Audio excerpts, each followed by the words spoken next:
Assalamualaikum warahmatullahi wabarakatuh.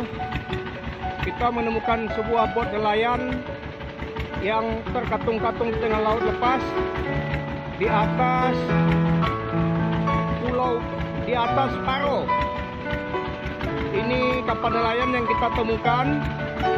Ternyata orangnya sudah tidak ada di dalamnya, sementara mesinnya masih hidup.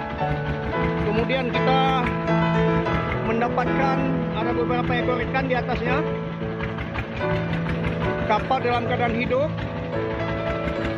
Kita nggak tahu siapa pemiliknya. Saya Didi, salah seorang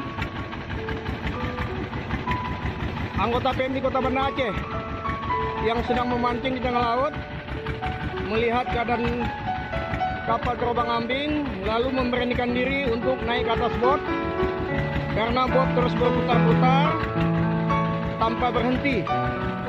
Kita nggak tahu pemiliknya di mana dan kapan kejadiannya. Kami ada 3 bot, pancing yang sedang memancing di tengah laut. Ini semua kami teman-teman dari Lantamen Barat. Ada 2 bot lagi yang mendampingi bot ini. Sekarang posisi saya di tengah-tengah bot yang kami temukan. Dan rencananya bot ini akan kami giring ke TPI Long. Demikian informasi yang dapat kami sampaikan.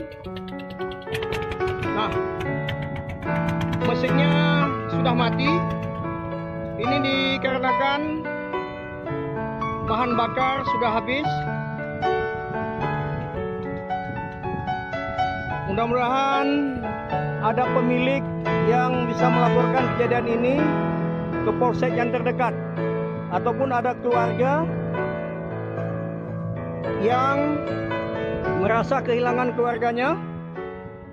Ini bot kami temukan di atas Pulau Paro di Limbo Pulau Rusa di daerah Long. Demikian informasi, saya Didi bersama teman-teman melaporkan dari Laut Long. Wassalamualaikum warahmatullahi wabarakatuh.